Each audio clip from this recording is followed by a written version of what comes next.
seminars. Starting out with Hummingbird. Uh, we're going to jump into the new Lake Master.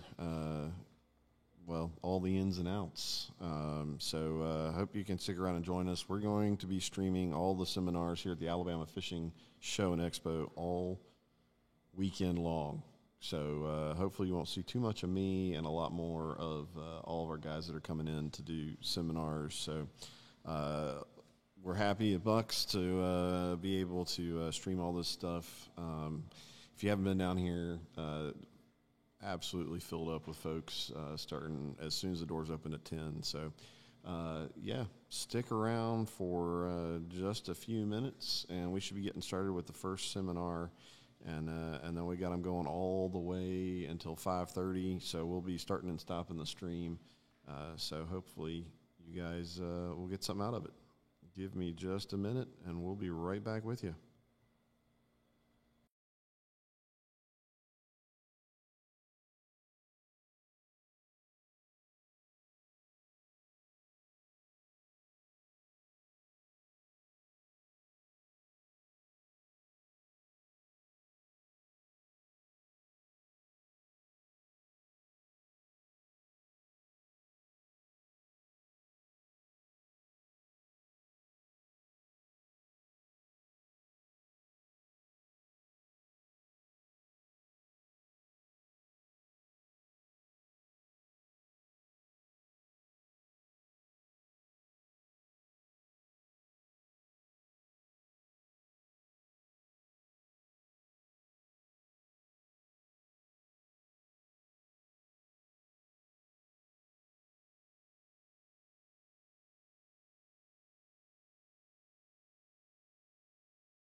Kicking off our seminar series right now, Miller Spivey going to be talking about Humminbird, down image, side image, and Lake Master maps. So without any further ado, here he is.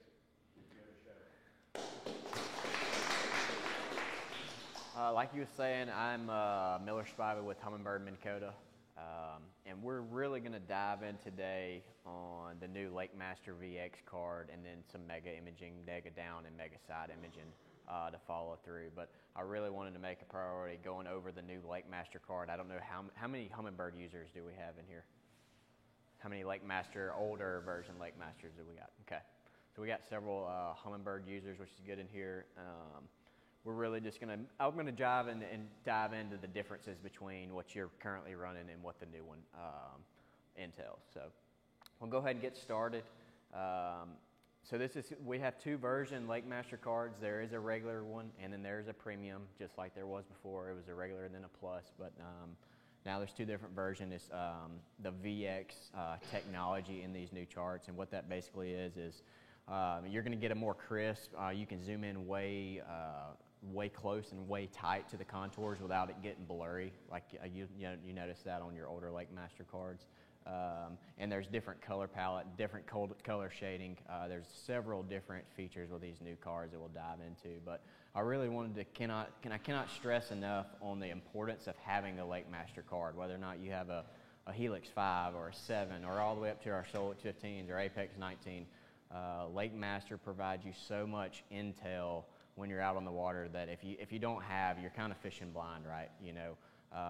Lake Master, it really shows the little subtleties of when you're actually out there fishing and you find a point or a hump or any channel swing bank, the little details that basically give you the answer on why the fish are there and what they're positioned on in a sense. So Lake Master is one of the #1 tools that I recommend having for your boat.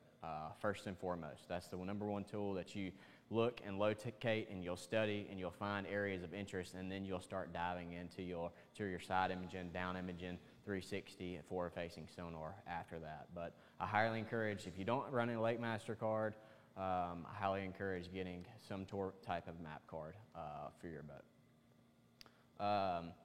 So the biggest difference and the main priorities with Lake Master, with the new one now, we'll have our depth highlights. Most of you are probably familiar with your depth highlights. That is basically areas that you can highlight basically on different depth ranges. It just helps you pattern fish. So you can do now with this new one, the old one you can only do a depth highlight in green. With this new one you can do up to 4 different depth highlights. So you can do 5 to 10 in green, 10 to 15 in purple, whatever you want to do. You can fully customize the map now when the older one we did not have that capability. So this is just helps you kind of customize your map and help dial it in depending on depth ranges that you want to actually fish. Helps the contours kind of pop off a little bit. We're still going to have our shallow water highlight just like before. Most of the time I recommend doing that in 0 to 5 foot for kind of dangerous purposes. So when you're running, the shallower water is in red most of the time. And then a big one that's been in our standard Lake Master card is our water level offset. I don't know how many people fish Smith Lake or Martin or Logan Martin where they draw the water down, or if the river here gets up 2 foot.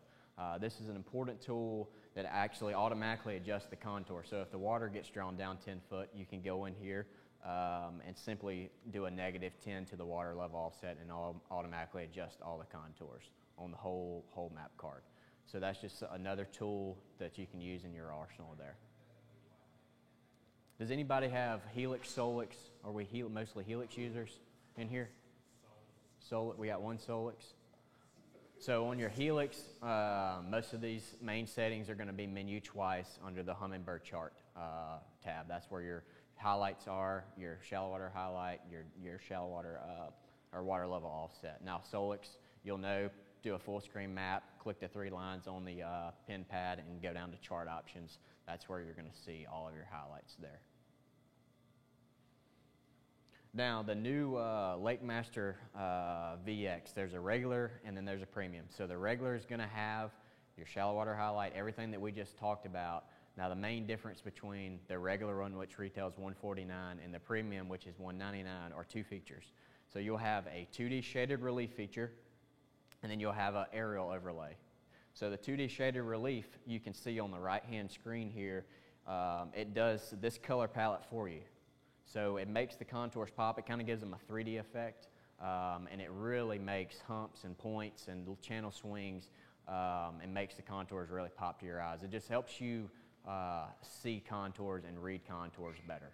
Now this, like I said, the color options here, this is all done when you simply just check the 2D shaded relief feature. There's no, you don't have to go in your depth highlights and do your 5 to 10 in red or whatever you want to do. It automatically looked like this. And this is the palette that I use most because your red is going to show up like a dark red, then it transitions to a little lighter red, then orange, yellow, green, light blue, dark blue.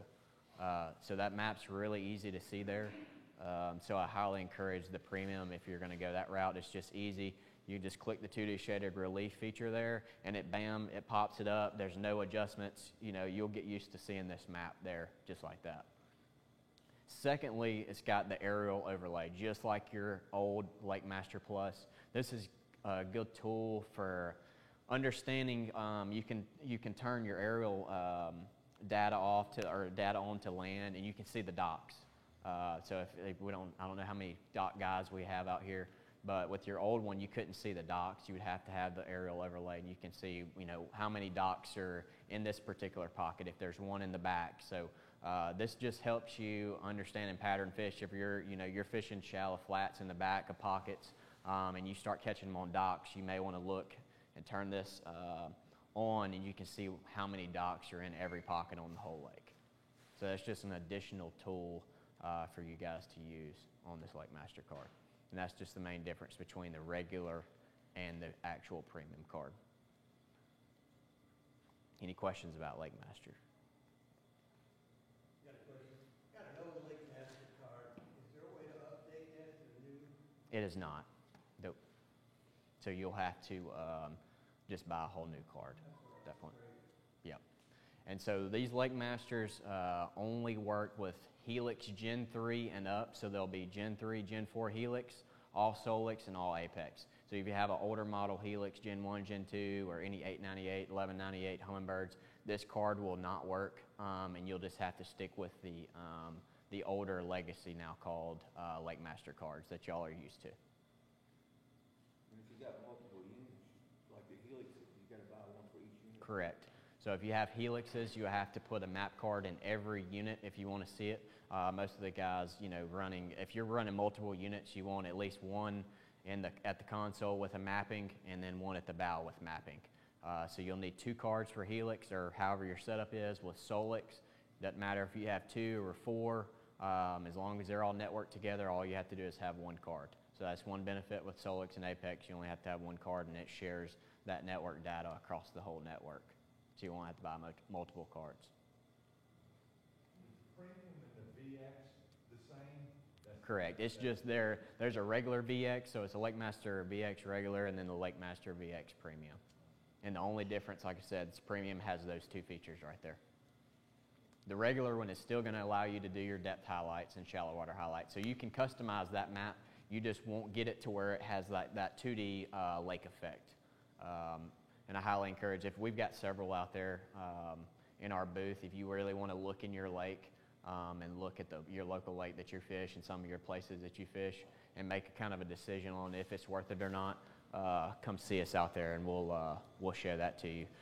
With this new premium card, there are several lakes that are enhanced that are different than your older LakeMaster card. So I know like the north end of Lake Eufaula is now on there, so they have changed and upgraded a few lakes and maps compared to the older version LakeMaster 5 card. So they are making additions to that. So if you're using the VX on the console, Mm-hmm. let's say you make a waypoint on one of those points, pockets, or whatever, you're still going to put the waypoint on the one in Correct. the front. Yep. So Helix, you can share waypoints and everything, but it just will not share mapping data through the Ethernet.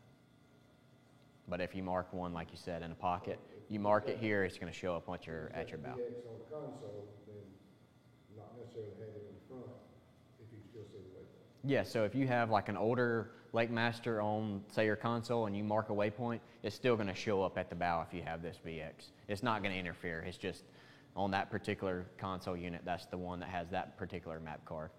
Because it doesn't actually mark the waypoint on data on the actual Lake Master card. It marks it internally. So whether or not you have the card in the actual unit or out of the unit, so you can actually pop the Lake Master card out and have the Humminbird base map, but your waypoint is still going to show up wherever you mark it. And all your old waypoints that you have already stored, it stays on. Correct. Yep. And then you can also just transfer the waypoints to a SD card at that given point in time whenever you want to, but it'll store them internally.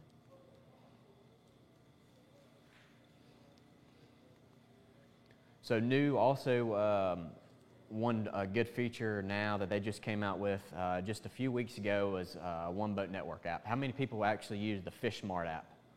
So that is all changed. They're still going to have the FishSmart app. That way, if you purchased charts on there before, you're still able to go in there and view that. But everything has transitioned now to the One Boat Network app. So I highly encourage downloading this. It's got the same features as the FishSmart. You know, you can Bluetooth your units, update your units, deploy your Raptors. Everything is going to be now on this One Boat Network app. So with that, you can't see waypoints like you used to on the old. Yep, correct. So you'd have to mark all new waypoints and everything on this one. One thing I don't like about it. So yep. So they're gonna keep the FishSmart app. So all your data that you've made on your old FishSmart app, the FishSmart app's not going away. So you can still log in and view it, but there's not going to be any updates or changes to that one. Everything is kind of starting to transition to the One Boat Network app.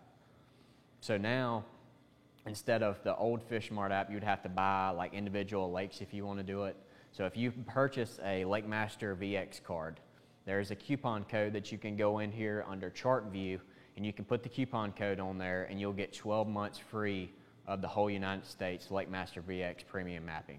So when you buy one card, just don't throw the box away. Make sure you get that coupon code out and actually apply the coupon code to your phone or iPad or however you want to do it on your mobile device, and that way you can get the 12 months free. Once the 12 months free is ended, then I think there's a subscription if you want to remain that. I think it's like $24.99 or something like that to remain, have the Lake Master cards on the actual app itself. But this is a good tool to use when you're studying for fishing places before a tournament, having on an iPad, just looking for contours, looking for little special spots. You know, where you don't have to go out to your boat and do it. You can just sit on the couch and you're actually look for places.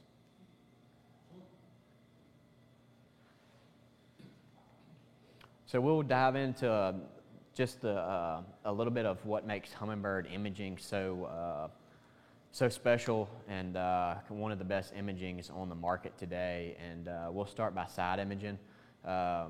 We run obviously a mega frequency range with Humminbird. That's what gives our crisp, clean side imaging and down imaging views with this. And basically for the people that haven't dealt with side imaging very much, your boat is in the middle up here at the middle of the water column there, and what it is just shooting straight down and out. So this black in the middle here is actually the water column that's straight down underneath you. It's just split in half on a piece of paper. There's the catalog and our Humminbird catalog that you can fold and actually kind of get a better reference on what it kind of looks like, but it's just basically a split water column, and you're viewing left and right here. This is ideally the best for transom mounted transducer. You can put it on the trolling motor, but just know whenever you turn the trolling motor, you're going to get distorted. So you want this transducer to stay straight as possible, and you want to idle as straight as possible. Whenever you turn, the image is going to get distorted a little bit. So you're viewing left and right. Now just remember with this, in this particular PowerPoint slide here, we're viewing 90 foot to the left and 90 foot to the right. It is not 90 foot from the middle of the boat here to the end of the screen. It's 90 foot from the bottom to the actual end of the screen here. So your range is something, as well as your sensitivity and contrast, you're going to automatically just have to play with this, because if you're in 38 foot or 40 or 50 foot, just know your water column is going to take up the majority of your screen here. And if you leave it at 100 foot, it's going to be so jammed packed in there that you'll never see anything. That's one common question I get, especially with guys that are running the smaller Helixes units. Whenever they're in deeper water and they're trying to scan 100 foot on like a Helix 7, it's so jammed in there that you'll never see a bass because it's so small on the actual screen itself. So just remember, your range, sensitivity, and contrast are just something you always have to play with, and just adjust it 2 or 3 times your depth. Most bass guys, especially Neely, around the river here, 80 to 100 foot is more than enough. From the majority of places. But when you go to Martin and Smith Lake, some of the deeper reservoirs, that your ranges, you're going to have to adjust that a little bit more. If you're wanting to scan really far distances, out to 150, 200 foot out to each side, and you're not really wanting great detail and you're trying to find more or less brush, not necessarily fish, I would highly encourage changing it to 455. You get a whole lot better screen. Mega is really good for close corridors, so 100 foot or less, but whenever you basically have the range to 150, 200 foot, you'll notice that Mega does really well out to about 80 to 100 foot, and then it starts blackening out. So when you immediately change that to 455, and on the Helix, it's very easy to do. Just simply do the check mark, and you can toggle in between on the Helix. The Solix is at the top bar, and you can toggle there. So that's just some that y'all can just adjust. But most of the time for bass, crappie, close corridors, getting the best crisp image, just leave it on Mega imaging the majority of the time here. And this is just some pictures, screenshots of kind of some side imaging with brush. One thing important for bass guys specifically, bass tend to a lot of the time relate to hard bottom, shell bottom, hard clay bottom places. And you can see here on side imaging, you can tell the difference between hard bottom and soft bottom there. So you can see the bright return, and most of the color palettes that are on Humminbirds, they'll show a brighter return like that. But whenever you're really scanning, just pay attention to more hard bottom places, and that's where your bass are going to stack up to feed. It's kind of like a dinner plate in a sense for them. So hard bright returns are going to be hard bottom places, and then softer, more dark returns are going to be your muck bottom places. With this, side imaging is really important, understanding shadows. That's one question I get all the time, is how I can see fish and understand kind of side imaging.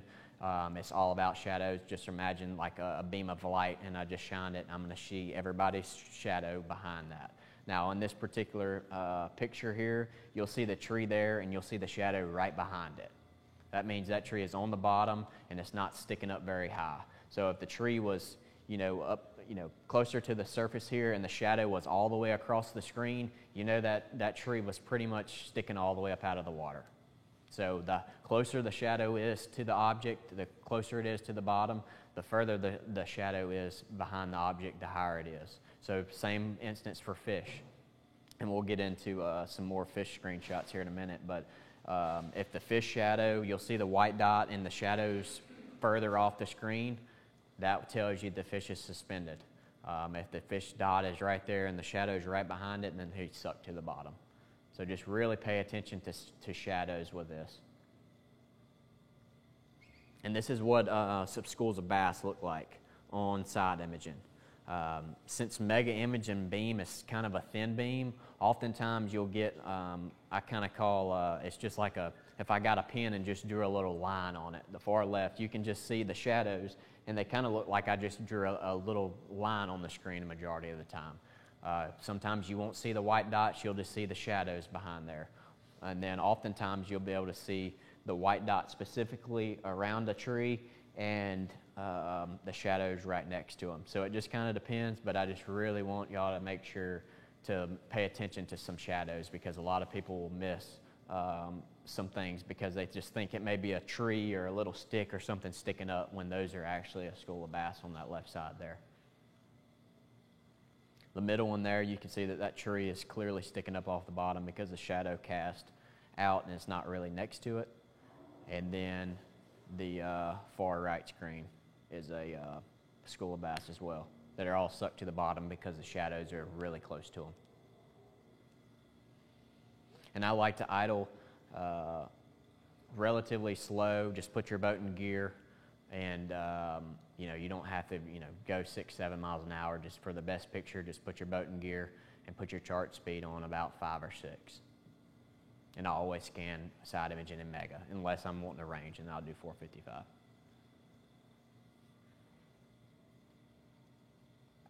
Any questions about side imaging? So then, yes, sir. Can you typically do that up to about 6 miles an hour? Is that about? Yeah, I try to. You can put your chart speed on like 5 or 6, but just know the faster you go, the blurrier their image. So most of the time, I just put my boat in gear, and it's like 3.5, 3.4, but it just kind of depending on what boat you have. But try to idle around 3 miles an hour, 3.5 miles an hour, and then just go as straight as possible. But you can idle that fast. It just won't get a clear, crisp, clean image. You can idle that fast if you're wanting to mark brush specifically, because you'll see the shadow. But if you really want to see fish and like a school of fish, just try to idle as slow as possible. Just put your boat in gear. So the next tool that we're going to talk about, so we've got Lake Master, we've got out on the water, we've acquired, points of interest that we want to look. We've got our side imaging screen going. Next screen we want to have going at that simultaneously is down imaging. And your boat is going to be at the top right corner, and you're shooting just straight down. All the screen this to the past that's all past history. So this is just giving you a view of straight down underneath the boat. This is a good tool to have because side imaging, it is split, but you're not always going to see a good view on side imaging. Underneath you, it's more or less just paying attention to the left and the right. This is going to give you a really good view on what is underneath the boat. And this is what bass look like on down imaging here. You can see the bait balls on the right-hand side. That's all shad. And then the more defined white dots are going to be your game fish. Now, whether or not you're a crappie guy, crappie are going to stack vertically. Bass usually stack along the bottom. So it just depending on what type of fish you're fishing for, will just ultimately just depend on what they look like on down imaging there. Same thing, just put your boat in gear and idle around until you see, points of interest. But just remember, your Lake Master is going to tell you where to idle, and then you'll just go over it multiple times to get these pictures like this.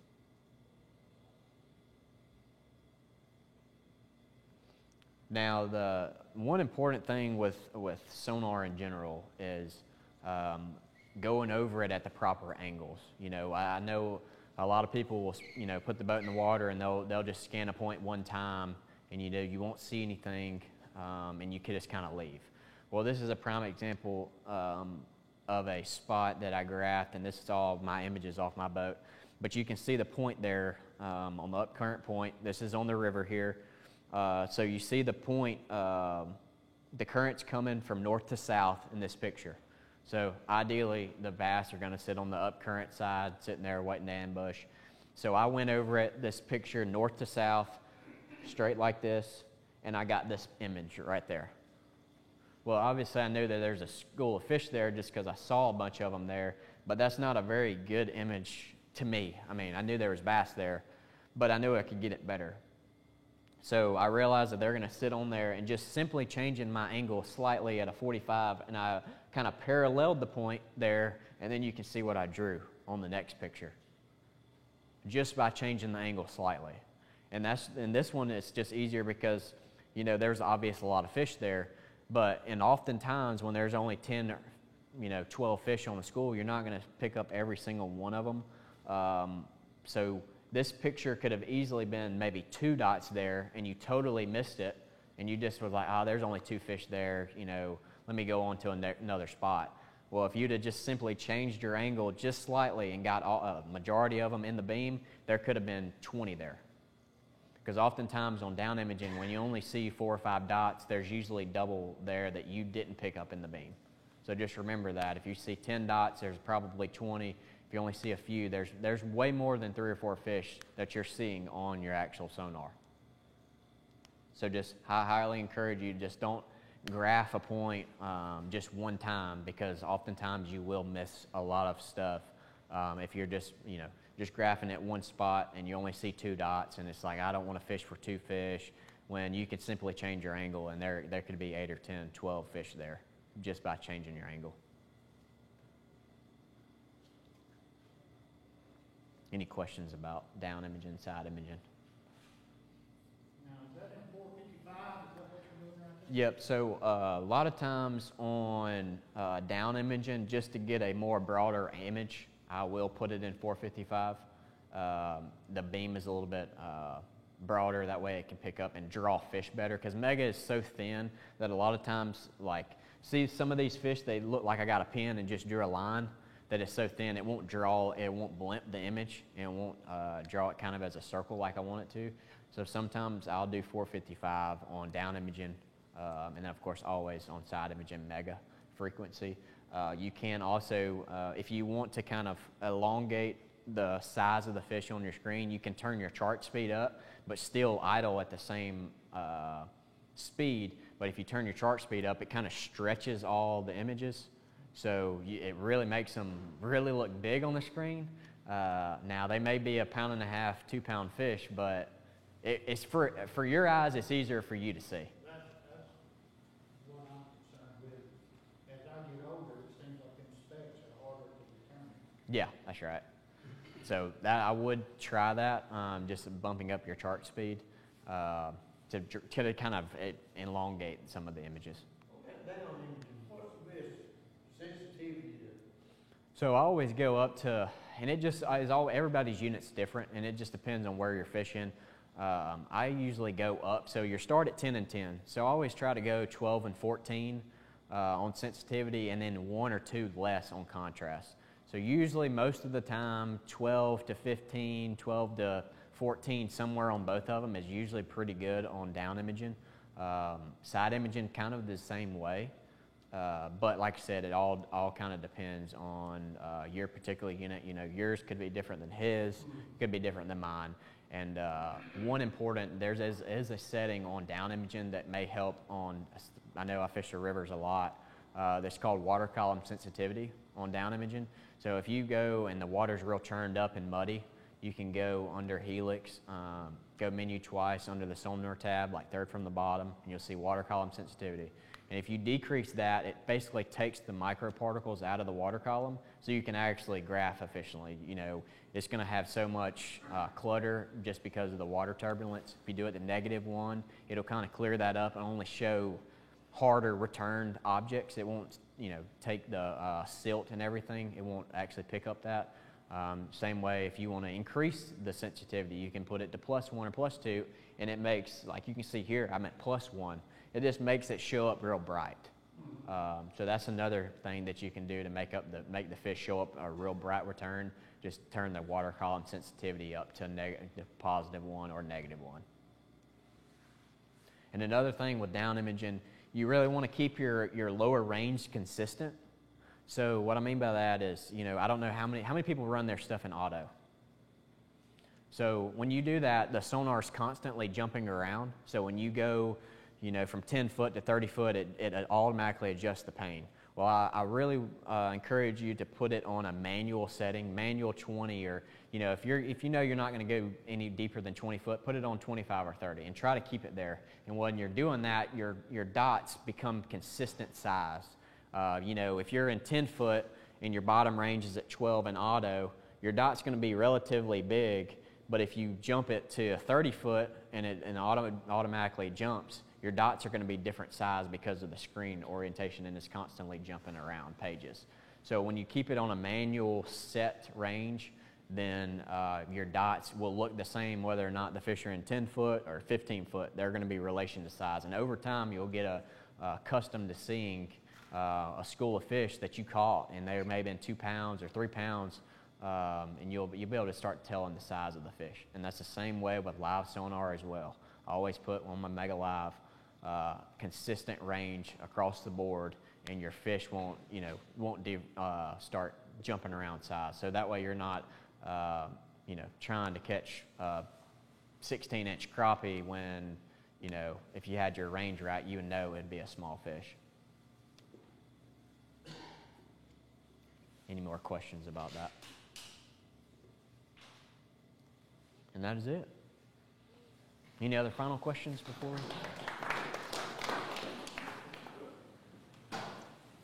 Hey, so what's the app, the old app? One Boat Network app. No, Oh, Fish Mart. Did I delete? All right, guys. That is one down.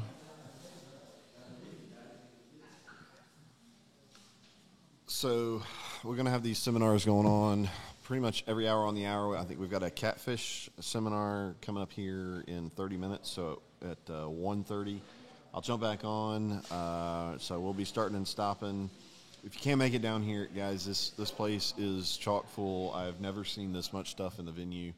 I mean, we're back here basically in one of the closets doing these seminars because they've used all the space. They've got tents. So, guys, come on down here. But if you can't make it, then we will be doing these streams, and we got seminars. I think the last one's at 5:30 today. So every hour we'll be starting a new one. Catfish is coming up next. So I'm going to kill the feed. And we'll see you on the next one. Hope you're having a good Friday. All right, we'll talk to you in just a little bit.